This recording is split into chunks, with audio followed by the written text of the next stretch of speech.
Sinigang sa miso na salmon ang ulam natin ngayon for today's video mga bes. Tara, samahan niyo akong kumain. Tamang-tama ngayon to mga bes, maulan.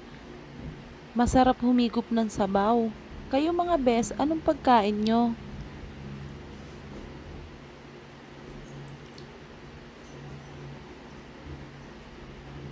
Meron din tayo ditong patisili kalamansi para sa ating sausawan. Salamat sa panonood. Salamat din sa mga palaging sumusuporta at nag-share ng aking video.